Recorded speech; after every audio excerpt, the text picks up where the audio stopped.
Great. Okay, well, I hope you're all settled. So if you just want to sit easy, I'm just going to introduce the theme for this evening.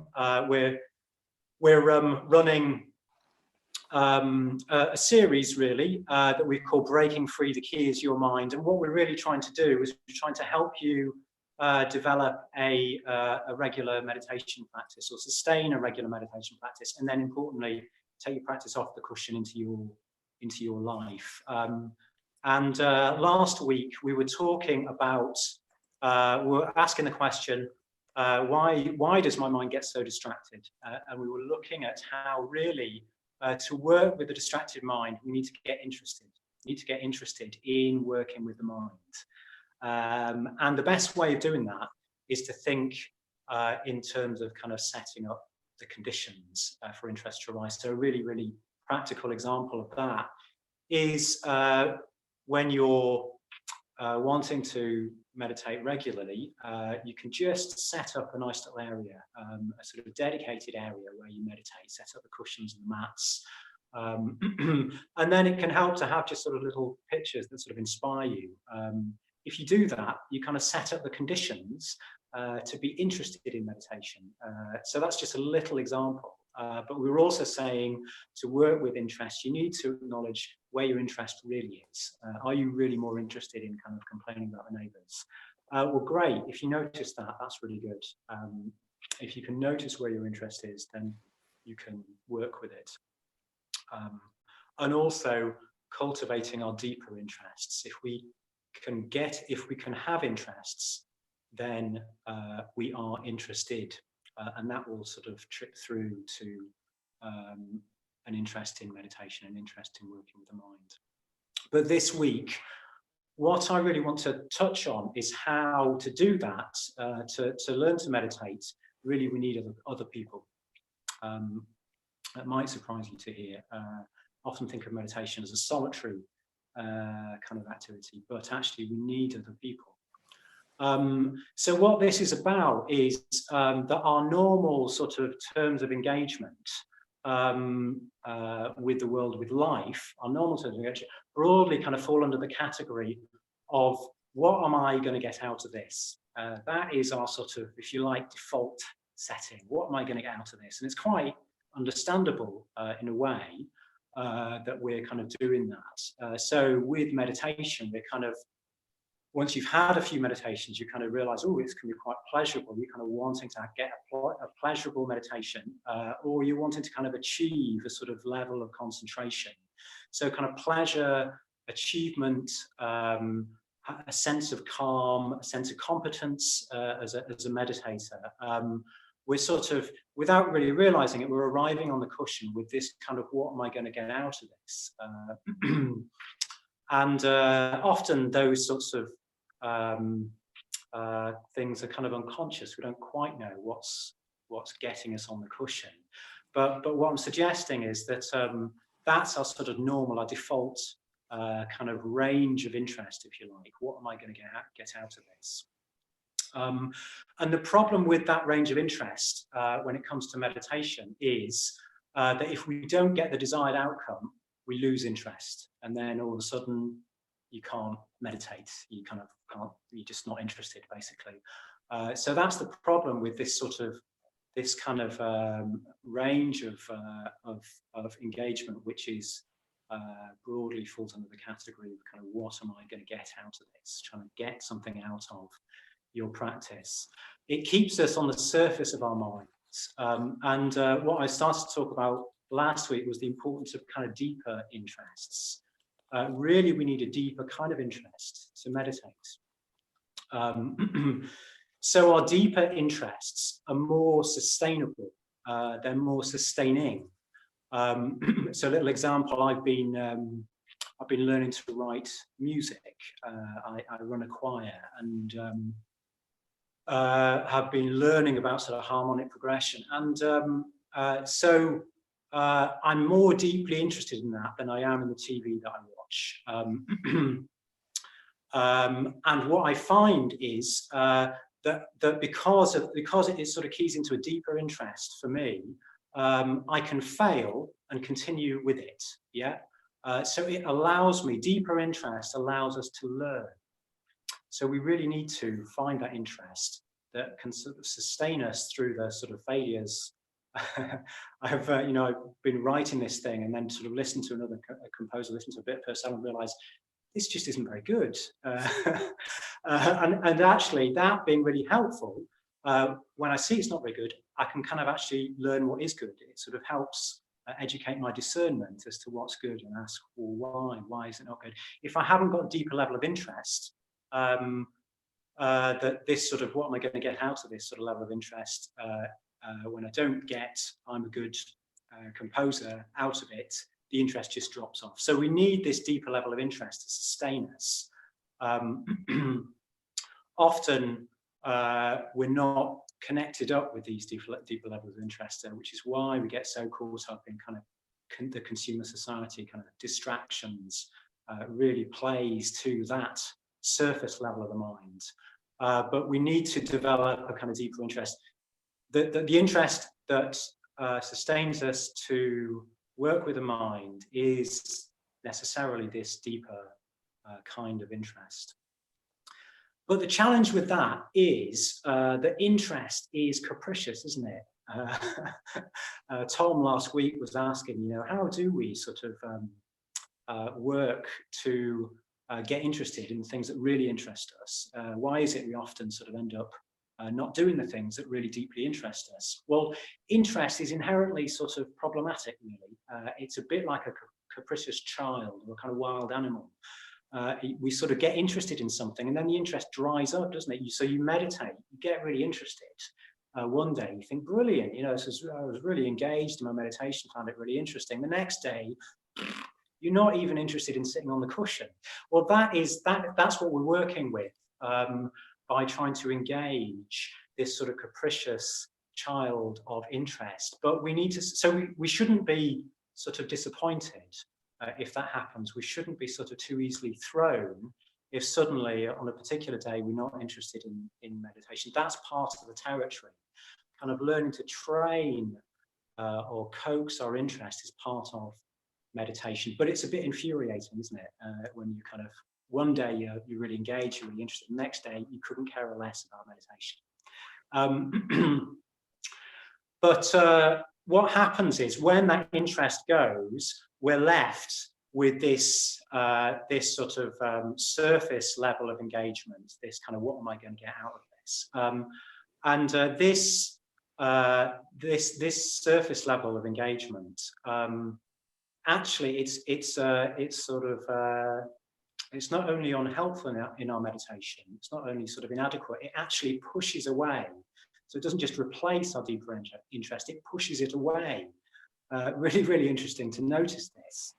A friend who was a musician decided to do a degree in music, and it killed his interest. It completely sort of killed his interest because it engaged that kind of, what can I get out of this sort of achievement kind of mind.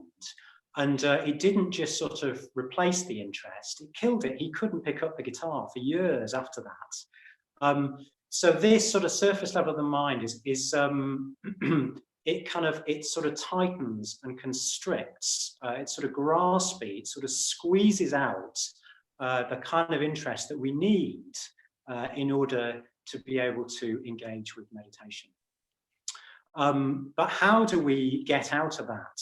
Of course, we're going to be asking ourselves, what can I get out of my practice?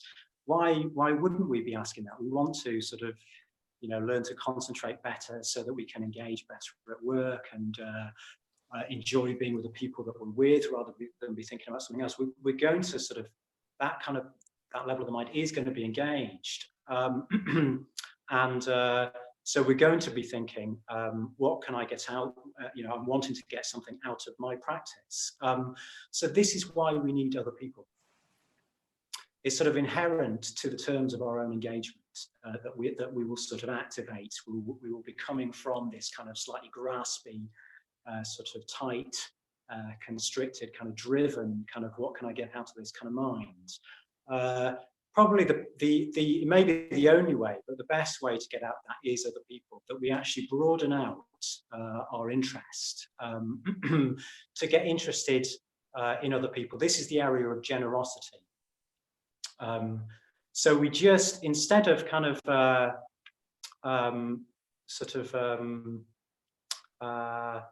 throwing the what is it, the toy out the pram and giving up meditation, we just go, oh, okay, this is what's happening. I'm kind of actually just trying to grasp after a nice meditation here. But I can just broaden out outside of my meditation, also inside my meditation, but we'll come on to that. And just take an interest in other people's needs. So this whole area of generosity is the practice, if you like, that is acknowledging that we sort of need other people in order to learn to meditate. So that needs to be kind of part of our meditation. And I'd say we don't get into it in terms of sort of grand gestures. Just think of it in terms of kind of responding to others' needs in that sort of ordinary, everyday way that you respond to your own needs. So, you know, the neighbour's bins need putting out just like yours. You just quite nonchalantly put your bins out. Well, why not put theirs out? And in this way, we just sort of broaden out. And the effect that this has, it has a sort of leavening effect on the mind. It just sort of lightens the mind. We're not so sort of down about, you know, kind of our meditation failing or something like that. We sort of, the mind is kind of lighter. It sort of takes failure easier. It's sort of more expansive. And that's actually the quality of mind we need in order to sort of work with the capricious child of interest, if you see what I mean. So that's what I'm going to recommend we do, both off the cushion and also on the cushion. So this is where the metta bhavana, meditation on friendliness, really comes into its own. So we're going to do the metta bhavana. I'll lead us through the metta bhavana. And we're just going to approach it in terms of when we bring to mind first our good friend, and then the neutral person, then the difficult person, and then expand out in the fifth stage to all beings. We're going to really sort of see if we can tune in to the needs of the other person. See when we're imagining that person, see them in terms of someone who needs to be happy. Might be a funny way of saying it, needs to be happy. It sounds rather demanding, but actually it sort of is demanding, isn't it? Happiness is an urgent issue. We can't sort of put it aside. It's urgent. We feel it urgently. So may I be well, may you be well, may you be happy. That we're just tuning into that need for people to be happy. May you be free from suffering. Well, that's the other side of happiness, isn't it? Suffering. So tuning into that need that people feel urgently to be happy. And then going further, tuning into the need for people to grow. It's a really deep need of human beings. If people don't grow, if there isn't a sense of fulfillment in their lives, things go wrong. People get unhappy, people do mad things. It can make all the difference. It's a deep, deep need, often slightly buried need. We're slightly out of touch with the need to grow. When we're in touch with it, life is fulfilling. So that's what we're going to do in the practice. So now, if you'd like to just set yourself up for meditation, so get into your meditation posture, get on your cushions, and your meditation posture is all about being stable and alert. It's got these two qualities of stability so that you can really relax into the posture, and then also alertness in the torso, so that the torso is open.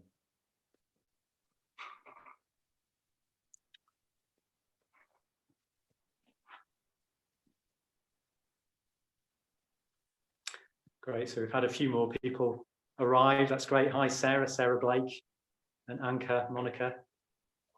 Good to have you with us. So we're just starting the meditation now.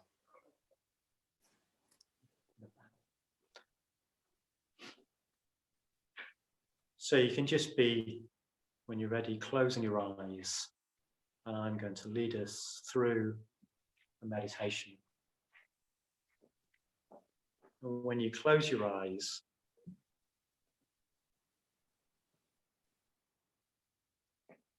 just give yourself time for your sort of inner world to reveal itself. It's a bit like when you turn the lights out at night, you can't see anything initially, and then slowly your night vision emerges. You can start to see, discern shapes.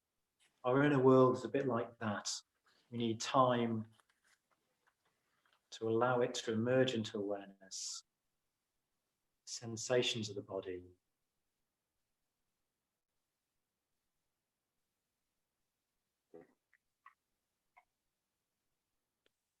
Notice the sort of weather of the mind, tenor of your thoughts, in this sort of open, interested, detached kind of way.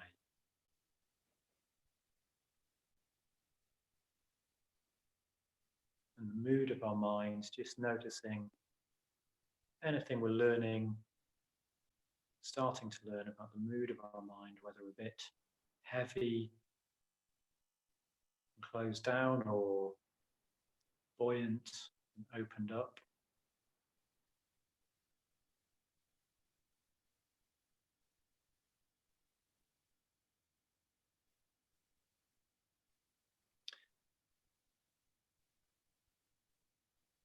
So this awareness of the body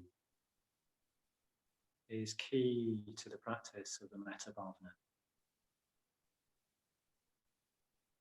The breathing, particularly into the chest area, into the torso, feeling the chest to be open, shoulders to relax, fall away from the ears, so that the chest, the heart can open.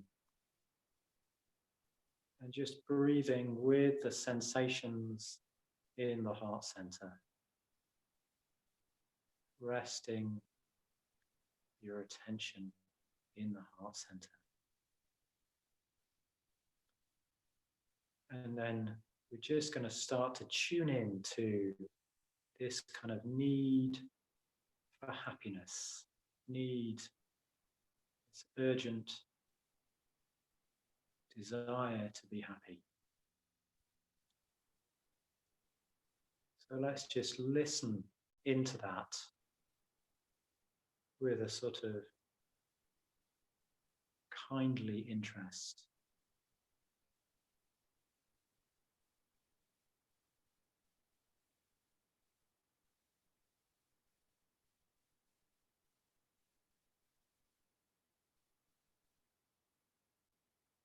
So tuning in to the fact that happiness is important to you, it's urgent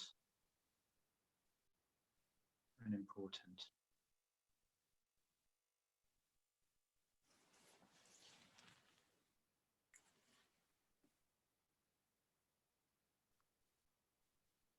And we're tuning into that sort of empathically.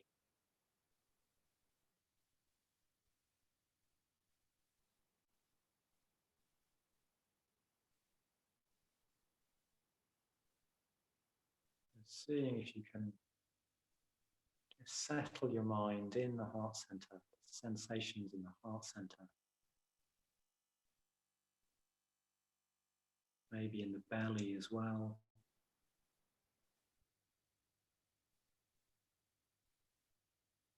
Tuning into the reality that happiness is important to you.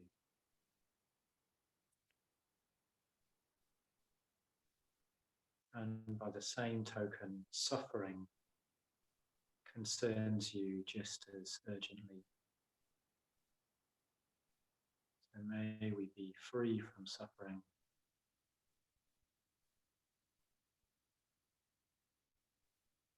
And if you can't particularly feel a response, that's fine, just staying with it. That's what we're working with. And then also tuning into the deeply human need to want to grow, want to develop.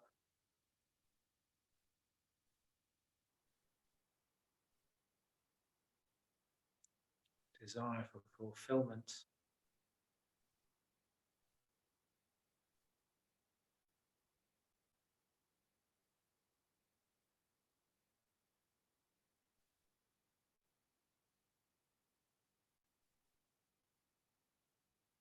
Always keeping the attention in the body, in the heart center.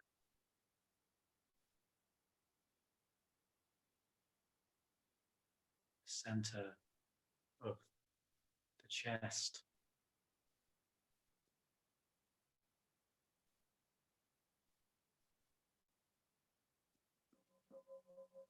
Now in the second stage, bringing to mind a good friend. So just like with yourself, giving yourself time for your night vision to emerge. Give yourself time for your friend to emerge into your mind.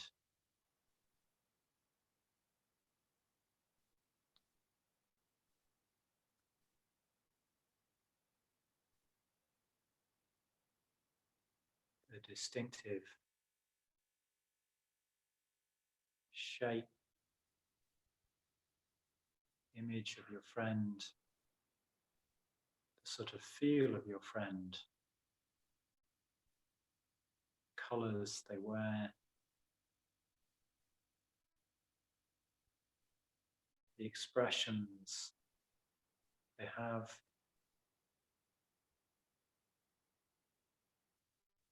And then tuning in to their need.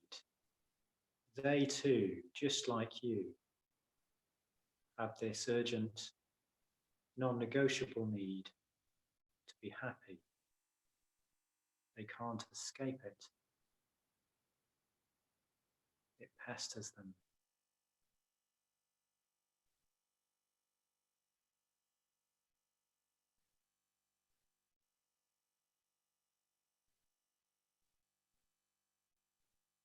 And by the same token, urgently want to get away from suffering. Tuning into that need.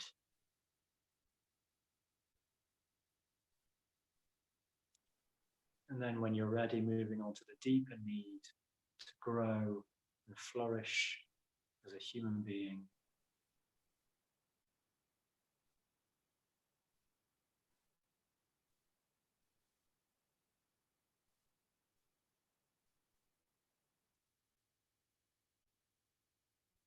And sitting with this open, empathic posture in relation to your friend's needs.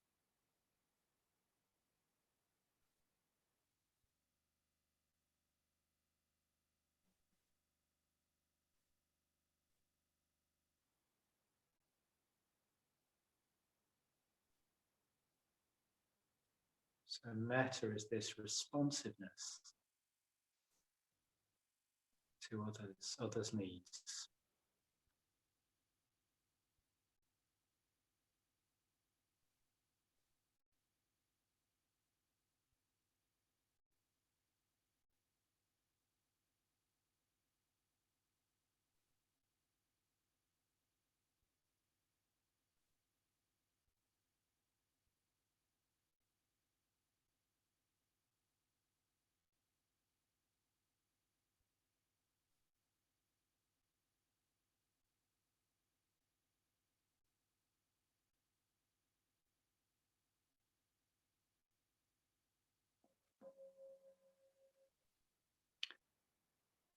And now bringing to mind the so-called neutral person,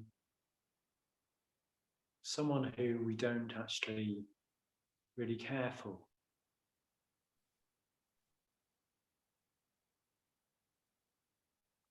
We We don't mind if they're there or they're not. We don't really notice.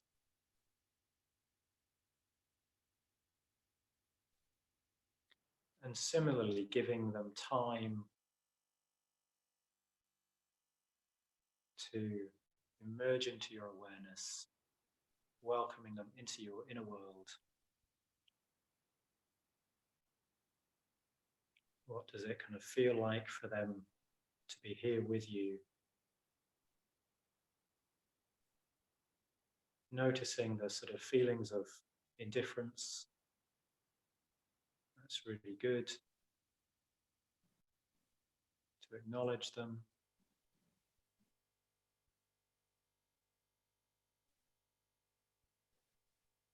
In a non-judgmental way.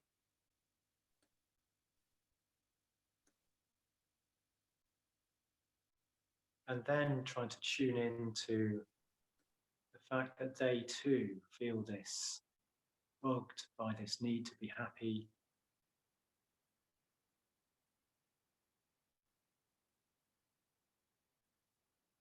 It drives them to do what they do.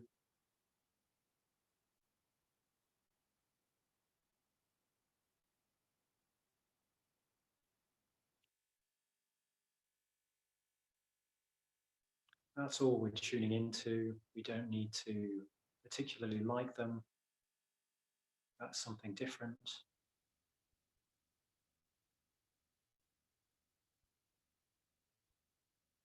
Instead, we're developing this responsiveness to them.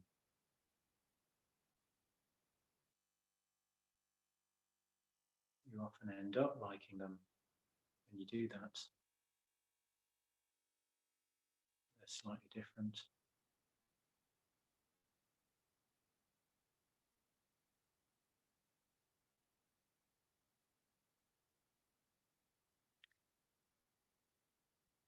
And they too suffer and want to get away from suffering.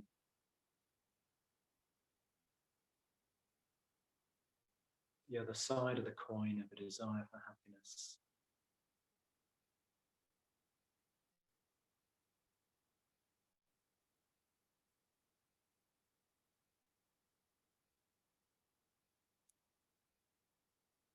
Tuning into them as a human being just like you, in essence, wishing to be happy.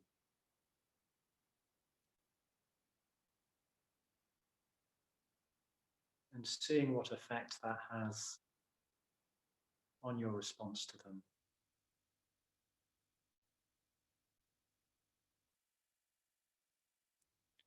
And when you're ready, also this deeper need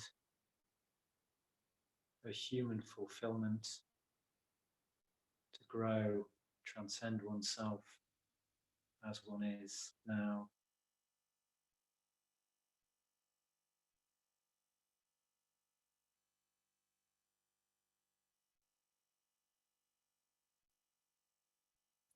It's often the root of suffering, our stuckness.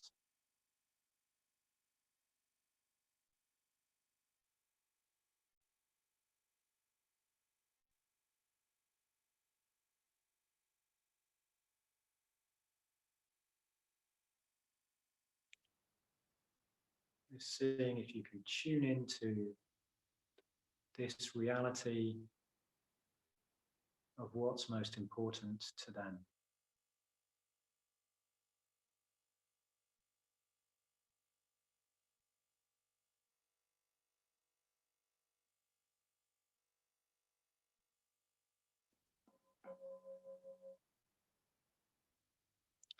And then in the fourth stage, bring into mind the difficult, so-called difficult person.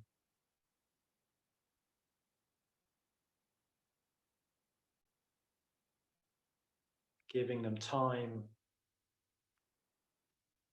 to arrive in your inner world. Noticing what it feels like.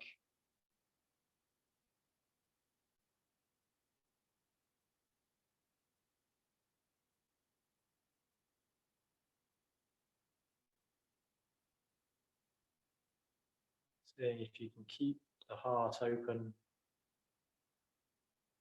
whilst not pretending that it's not uncomfortable to be with this person.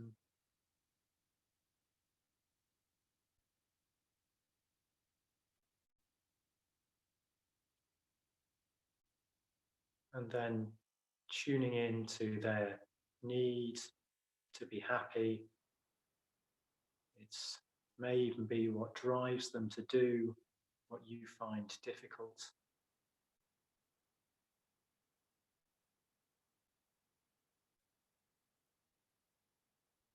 And the flip side of their wish not to suffer.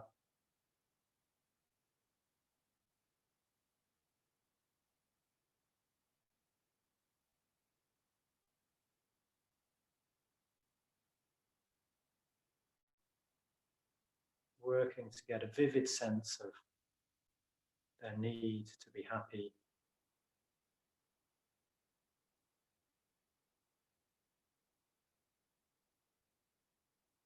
Often not easy with someone you find difficult.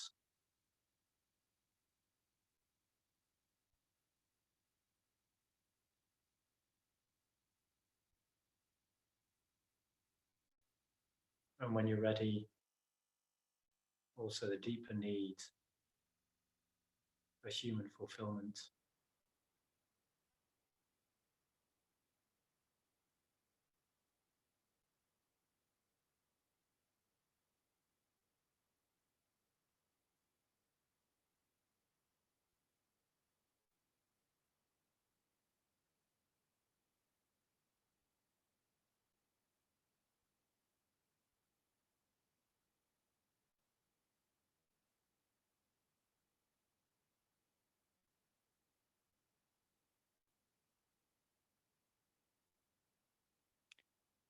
You may even find that you do want this person to be happy.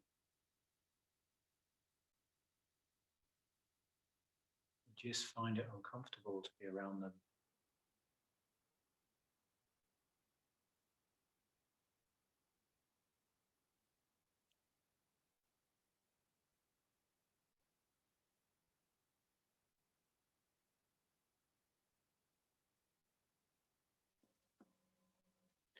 And then bring into mind all four people: oneself, the neutral person, the good friend, and the enemy.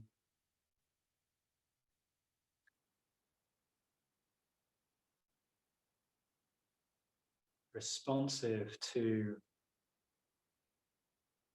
the reality that we all want to be happy. We all thirst after human fulfillment. Seeing if we can open the heart to all four people.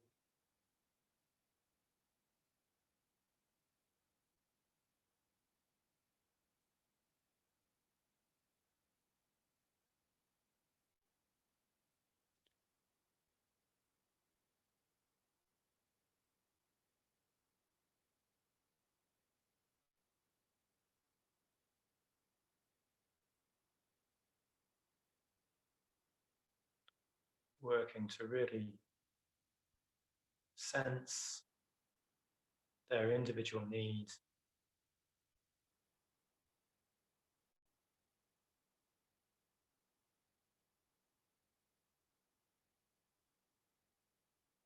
To be happy and fulfillment.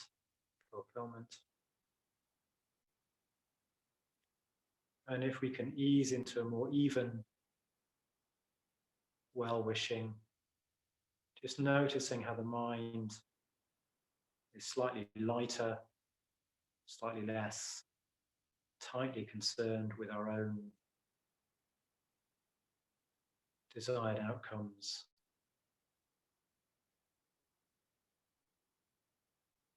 And is more expansive, can expand out to include more people, be responsive to more people. So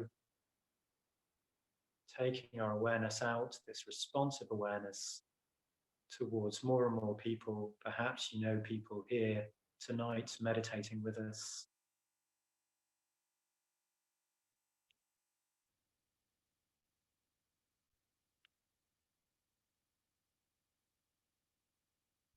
And people with you at home,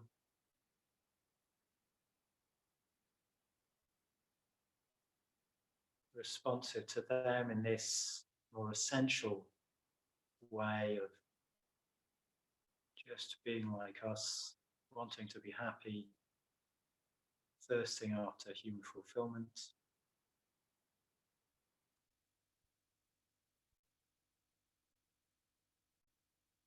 And taking this responsive awareness out towards more and more people in your own way, at your own pace.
And as we come towards the end of the practice, just dropping any effort that you're making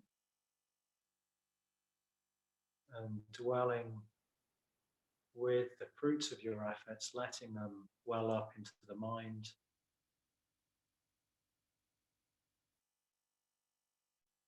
Noticing any sort of lightening, leavening effect of this mind that's more responsive, not only to our own needs, but to others' needs. This more generous mind.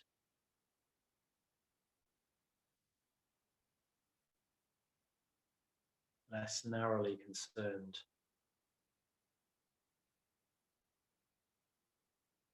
with tightly held outcomes.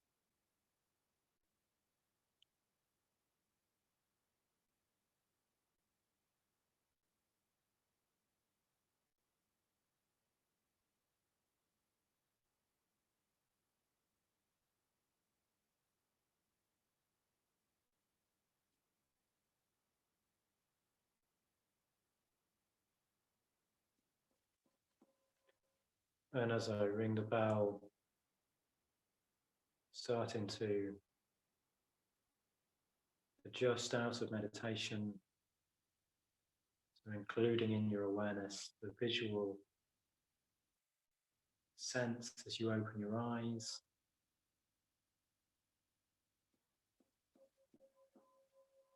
the room around you, staying aware of the body and the heart.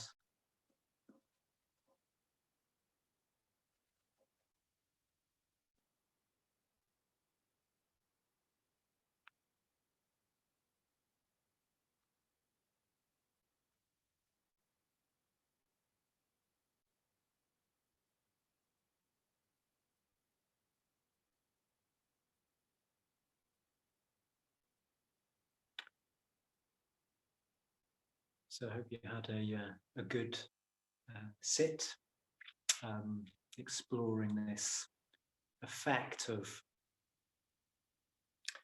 broadening out to be more responsive to other people's needs. So we've got a bit of time because of our technological challenges. We have lost a bit of time this evening, but now we move into sort of question and answers, just to see if there's any question and answers. So you're very welcome to stay on YouTube, but you're also very welcome to join us on Zoom, Stephen, our host, is just sending you in the chat box the address for our Zoom account. Stephen's motioning with his finger, and do you want to unmute, Stephen? Yeah, I think if Samaj Ghosh could do that, I think he should have the link ready. Okay. Please, thanks. Thank you. Great. Yes, so Samudra Ghosh will be doing that, but it's all the same to you guys.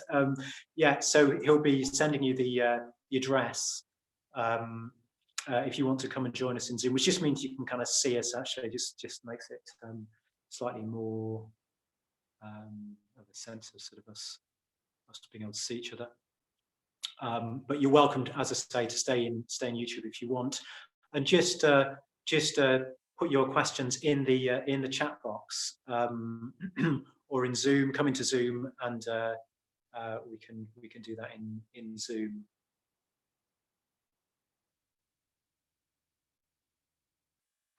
So in this way, we'll be sort of we'll be monitoring your questions and just able to respond to any questions you've got. So Samudra Ghosh is just sending it now. Here it goes. It should be there. It should be with you. This is all quite a marvel to me, being a bit of a sort of techno dinosaur. So yeah, you're very welcome to join us in YouTube, or if you just got questions about this area of that I've been talking about, how actually we need other people to meditate, and that's the importance of the metta bhavana meditation.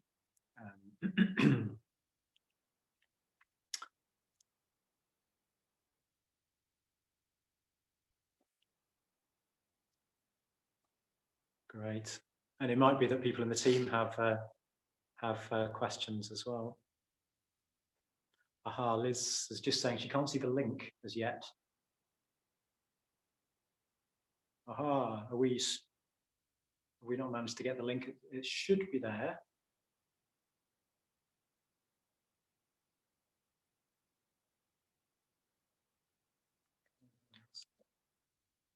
Liz, you're not able to see the link in the YouTube chat, is that correct? No. Oh, that's very strange, because we can see it here. Oh, Liz can see it now. Liz can see it. Good. Okay, great. So it's there.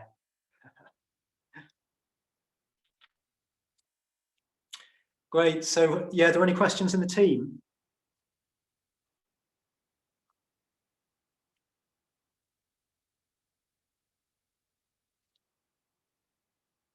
Aha, yeah, so we've got questions coming in, jolly good.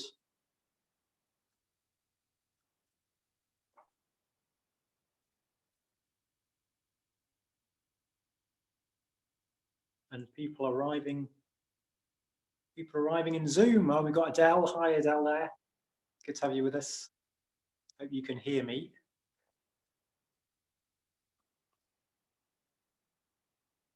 Great. Hi, Adele and Jenny and Chris. Good to see you. Jolly good. And Sam Henshaw, hiya. Good to see you. Arriving in Zoom. Oh, we've got Adele. Hi, Adele there. Good to have you with us. You can hear me. That's about 2 minutes late. Great. Hi, Adele and Jenny and Chris. Good to see you. Jolly good. And Sam Henshaw, hiya. Good to see you. Arriving in Zoom. Oh, we've got Adele. Hi, Adele there. Good to have you with us. That's YouTube playing into Zoom, isn't it? Hi, Adele and Jenny.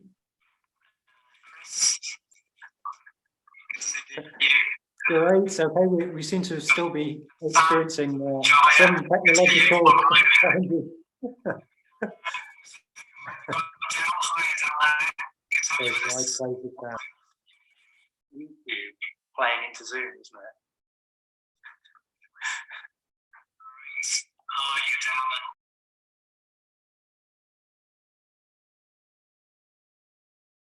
Stephen, can you switch to...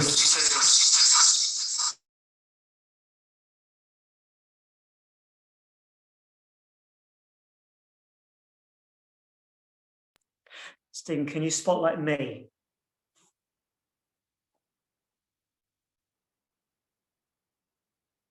So this is unmuted now. Shall I mute it? Yeah. Screw it down.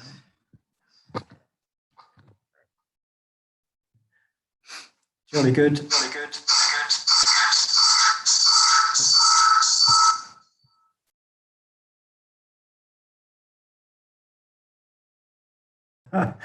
We've had to switch devices for some strange reason, but now here we all are. Hiya, Anna. Nice to have you with us. Jolly good. Can I make that larger? Can I hear you? Yeah. Oh, there it is. Jolly good. Great. We got Sarah with us, Sarah Blake and Mona. And Ian. Hello, Ian.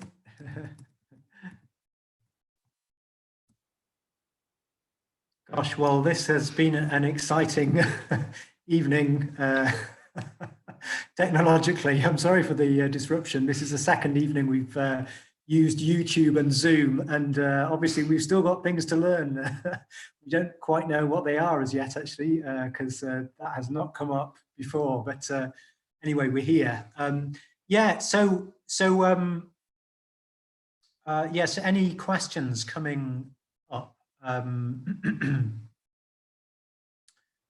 Just put into the chat box. Oh, we've got one question coming in. So Vidyasaki is going to kind of be questions moderator. So Vidyasaki, do you want to let me know of any questions? Yeah, Mona was asking about walking meditation. What was it you were asking about walking meditation, Mona? Just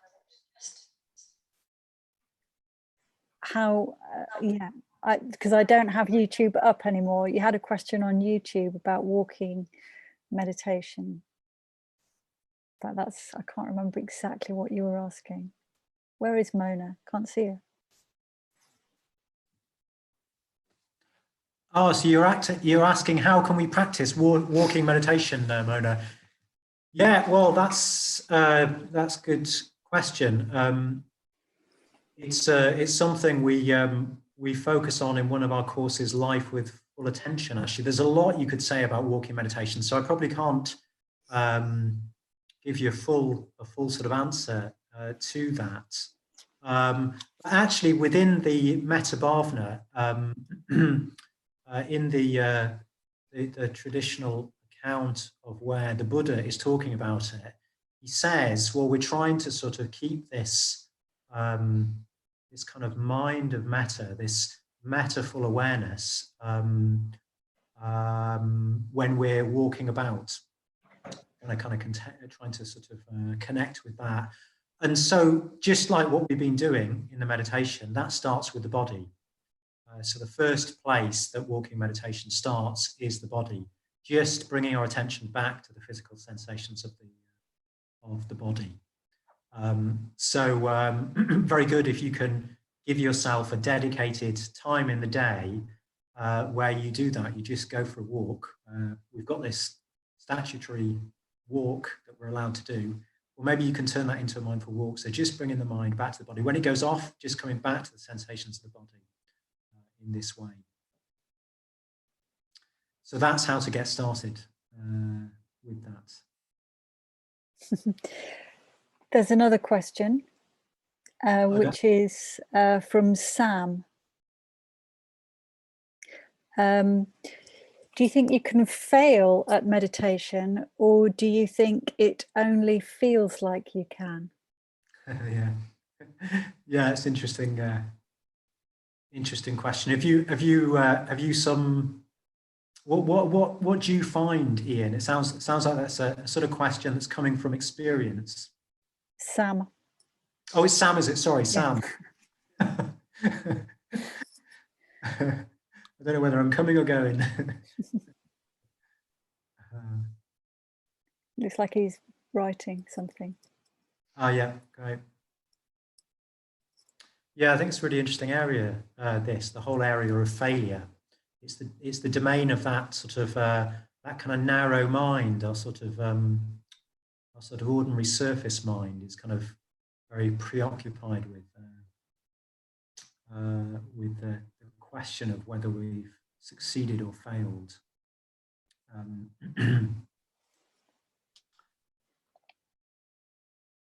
What we're trying to do in meditation is we're trying to get deeper than that. So it can be that we're sort of preoccupied by that question, but it's actually a distraction. It's a sort of we're not quite looking at we're looking at our experience through the wrong sort of lens. Anyway, I don't know if there's more coming out about that question, Sam. Are you writing into us at the moment, or if you just shake your head, or Sam's? So you're writing in, are you? Okay. Well, let's come back to that question, Sam. If you're writing in, let's come back to that question. Yeah, because there's a few more questions coming in as well. Yes, well, Mona responds to what you were saying about the walking meditation. Oh, yeah. The way I understand it, it's like paying attention to how you relate yourself to your surroundings. Mm-hmm. But it seems to be quite demanding mentally to do that. So that's an observation that Mona makes. It's like paying attention to how you relate to yourself in your surroundings, but that is quite demanding. Mm-hmm. Yeah. Yeah, interesting. Yeah, I think it can be. I can relate to that experience. I think in a way it's a step further on, paying attention to how you're relating to your surroundings. Actually, that can come quite easily at times, but it comes on the basis of establishing a kind of mindfulness of the body. So I think if you sort of try and jump to that sort of awareness of your surroundings, it may be a bit of an effort, and then you're kind of in a way you're sort of in this surface level of the mind whereby you're sort of trying to grasp after a kind of particular experience of being aware of your surroundings and how you're relating to them. Well, meditation, you need to sort of set up the conditions. So if you start with the body, start with kind of see if you can establish awareness in the body, and then you can start to explore that aspect.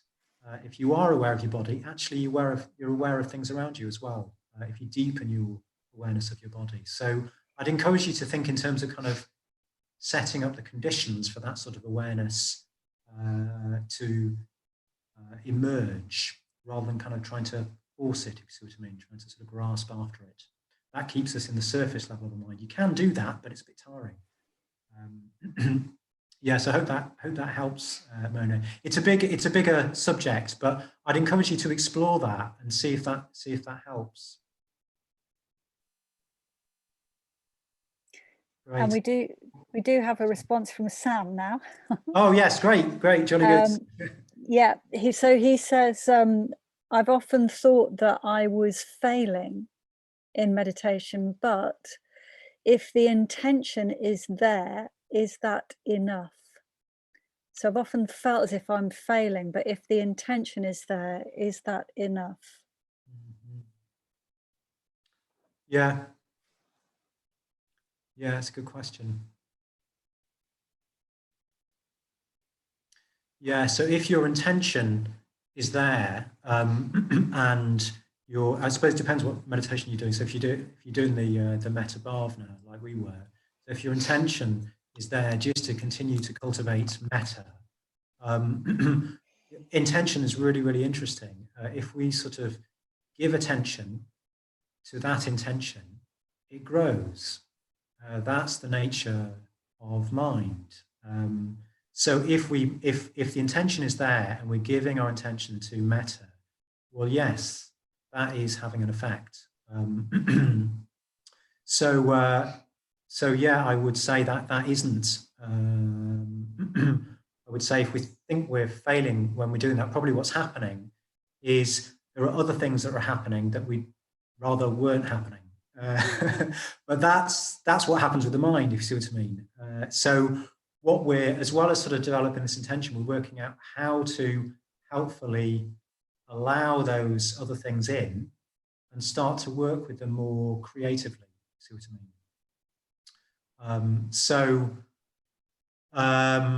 The fact that you're becoming aware of those might feel like a failure if things are kind of pushing into your meditation. It might feel like a failure, but it's not. They're things that we need to become aware of to learn how to usefully come into relationship with.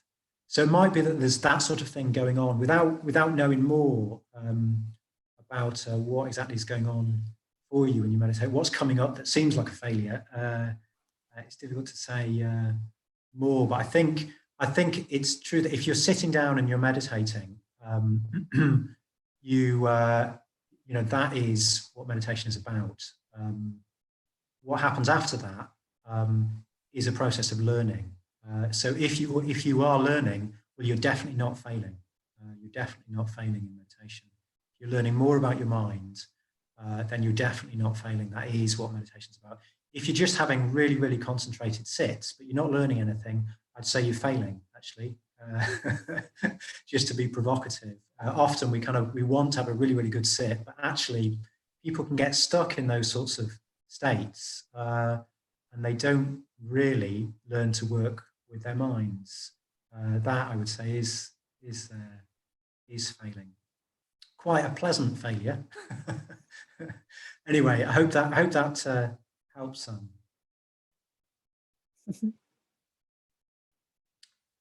Great. Well, we've actually we've got one more question coming in. We've overshot the clapping because of technological disruption. But should we take that last question and then I'll hand over to Vidisaki? Yeah. So this is from Chris in West Yorkshire. Yeah, with social distancing, I'm finding I have fewer difficult people to think of for the fourth stage. So is it worth selecting famous difficult people, politicians, for example, or people from the past? Yeah. Gosh, I don't know. You know, question. I don't have that problem. That luxury. Yeah, so I wonder what I think it's interesting, this whole area of the fourth stage. I think sometimes we can kind of go down a level. So when we really dislike someone, it's very, very apparent, isn't it? But actually, if we go down a level, we can notice there are kind of subtle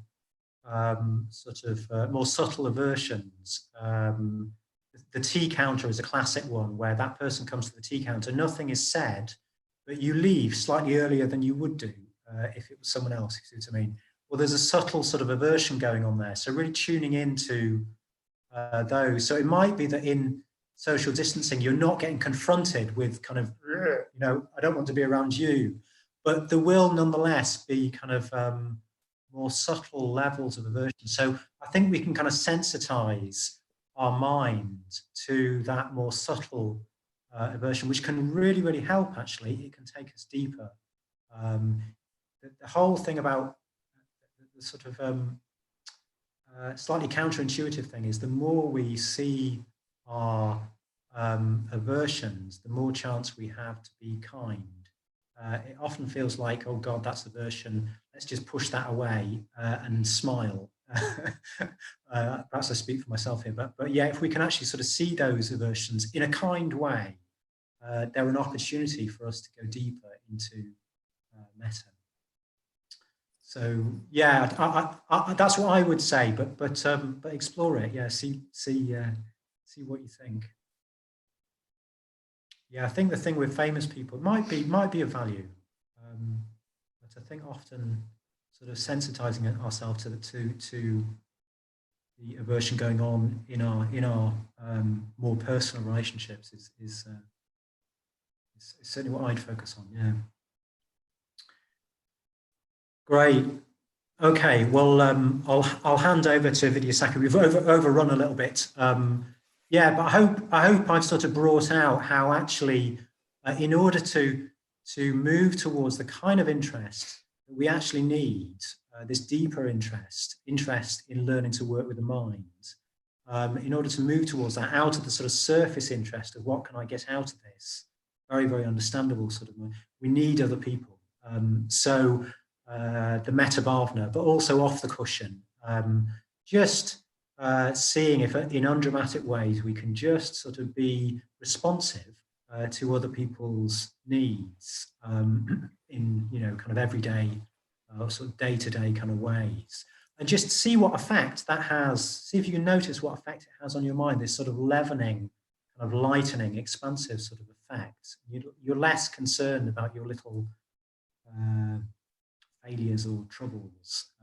It sort of expands the mind out from this sort of rather narrow, tightening, constricting sort of interest. Yeah, so something in lockdown we can just be sort of exploring a little bit. Anyway, I'm going to hand over now to Vidyasakhi, who's just going to give us a few announcements and make a dana appeal.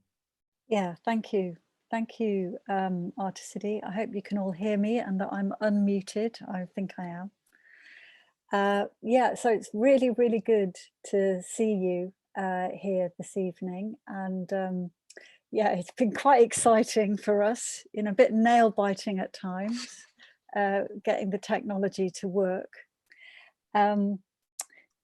But we're sort of committed to this project of communicating how to set up and develop and maintain a regular meditation practice. And that's what this meditation night is all about. And we're sort of in the early days of delivering it in this medium.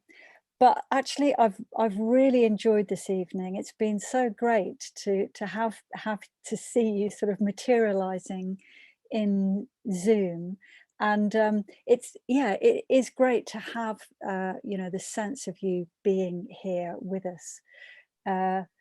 So we're going to be here for the next well, how long we don't know how long lockdown is going to be lasting for, and our online program is going to continue beyond the end of lockdown as well. That's very, very obvious. So, and we're delivering this for free. We're not charging for these classes, but of course it does cost us money to run the Buddhist Center online. So we are very, it's very beneficial for us if you do make a donation every time you come to one of our classes. We suggest, something in the region of £5 each time you come. Or if you're coming quite regularly, if you notice that you're now coming quite regularly, I encourage you to think about taking out a standing order. £10 a month, £20 a month, £50 a month. Would be really, really helpful for us. It enables us to plan into the future if we've got regular money coming in. And then you don't have to think about making a donation each time. You know that you've just got that regular payment. So Stephen has put the the link to our donate page up in the chat box there, and it's probably on the YouTube chat as well. So you can go straight to that donate page and either make a one-off donation or set up a regular payment, which would be very much appreciated. And actually you can put a little comment in there as well, which also would be really helpful, just to say what you've enjoyed and why you're choosing to donate. It's just really helpful for us to hear about that. And I can tell you about some things that are coming up. So what we're doing now on a Saturday morning and a Monday morning, again, to help you maintain a regular meditation practice, is we're running an 8 o'clock morning sit between 8 and 9 on Saturday mornings and Monday mornings. And actually this coming Saturday, the day after tomorrow, we're doing a sort of a double whammy, a sort of a bonanza double sit, which will be led by Arthasiddhi and Artapriya. And the theme of that session will be the Metta Bhavana. If you want to come to that meditation, which will happen on Zoom, you can get the link by emailing info@Cambridge Buddhist Centre, which again is up there on the link on the chat box, and we'll send you a link to that meditation session. You're very welcome. I really love that morning meditation. There's a tiny little bit of input and then the opportunity to meditate with others, and it's great, it's lovely. And then another thing, which is even more exciting, is next weekend, starting on the 22nd of May, we've got a weekend retreat called the Sangha Metta Retreat. It starts on Friday evening. It's happening on Saturday and Sunday, finishes Sunday afternoon. There'll be meditations, including the morning meditation. There'll be talks from Jnanavacha, who's the president of Cambridge Buddhist Centre and a very inspiring teacher, deeply experienced, and really has some wonderful things to say about metta meditation. So if you're able to come to that, please do think about signing up. So you can go to our website and find the Sangha Metta Retreat in the retreat sort of page of our website. I'll be there, Arthasiddhi will be there, many people from the Thursday night class will be there. And yeah, like I say, there'll be talks, meditations, interactive meditation sessions, and groups, and some ritual and devotion. So a very rich opportunity actually to really incorporate your practice into your weekend. So there'll be other things coming up as well, so we'll keep you informed. And I think that's all I've got to say. Really good to see you. Do come next week, come to the morning meditations, and maybe see you on the Sangha Metta Retreat.